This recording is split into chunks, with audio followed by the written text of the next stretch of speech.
ఏవండోయ్! అన్ని దానాల్లోకెల్లా అన్నదానం గొప్పది అంటారు కదా! కానీ వేసవి కాలంలో కుసిని మంచినీళ్ళు దానం చేసిన పుణ్యమేనండి బాబు.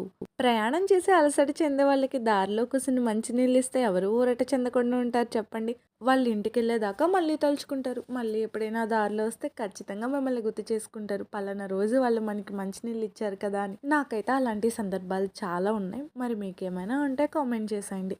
ఇక్కడ మేము శివరాత్రికి వెళ్ళొస్తుంటే వీళ్ళు మజ్జిగ పంచిపెడుతున్నారు.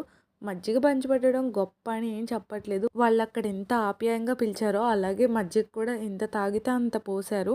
ఇంటికి కూడా పట్టుకెళ్ళమని బాటిల్స్‌లో కూడా పోసి ఇచ్చారనమాట. ఈ రోజుల ప్రకారం చూస్తే ఇది అంత గొప్ప విషయమే కాదు. ఎక్కడ పడితే అక్కడ ఇలాంటివి చేస్తూనే ఉన్నారని మీరు అనుకోవచ్చు. బట్ మనం ఎంత ఇచ్చామన్నది కాదు, ఎంత ఆప్యాయంగా ఇచ్చామన్నది ముఖ్యం. ఆప్యాయత లేకుండా అరిటాకు నిండా అన్నం పెడితే ఏంటి లాభం? అదే ఆప్యాయతతో అరచేతిలో గుక్కెడు నీళ్లు పోసినా చాలా ఆనందంగా అనిపిస్తుంది. నేనైతే ఎప్పుడు ఎవరెంత పెట్టారనేది చూసుకోను. ఎవరెంత ప్రేమగా పెట్టారన్నది మాత్రమే చూసుకుంటా. ఇక్కడ మజ్జిగతో పాటు పులిహోర కూడా పెడుతున్నారు. ఇంతకీ ఇదంతా చేసేది ఈ చుట్టుపక్కల ఉన్న రైతులు.